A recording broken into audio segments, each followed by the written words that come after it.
Okay, welcome to episode 5 of How to Build an Airport. Sorry for the slight delay since last episode. It was Christmas, things happening. Also, I haven't managed to get on with this quite as quickly as I was hoping to. There's a few other projects that have sort of got in the way, which you'll see no doubt shortly up here as well. Also, waiting for some parts on this from Bricklink. So this is the nearly completed first section of the runway. Runway and taxiway. So just to give you an idea, I've got a couple of planes here.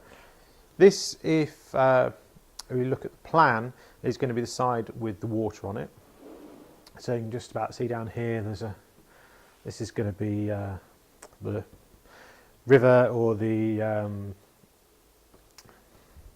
lock port. So it's roughly based on City Airport, which is built around the docks of London. So this will be where the dock area is. Slight gap here at the moment. This is going to be waiting for some 8x16 plate, and then the runway. So this is the end section of the runway. Bit of grass on the side, and then taxiway over on this side. Now I'll show you a bit of a close-up on this, and when I get the close-up, you actually be able to see how it's built.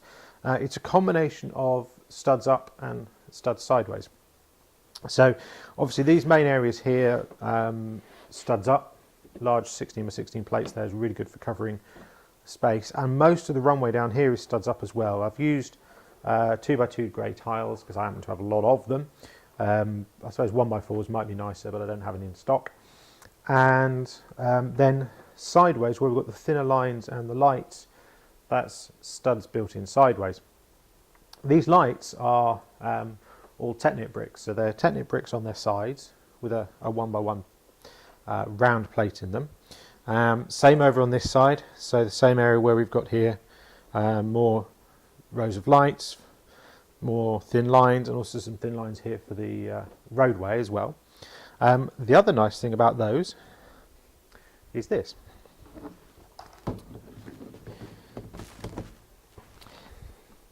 Runway lights up. I'm not sure how well you can see that, but all of these runway lights are lit from underneath.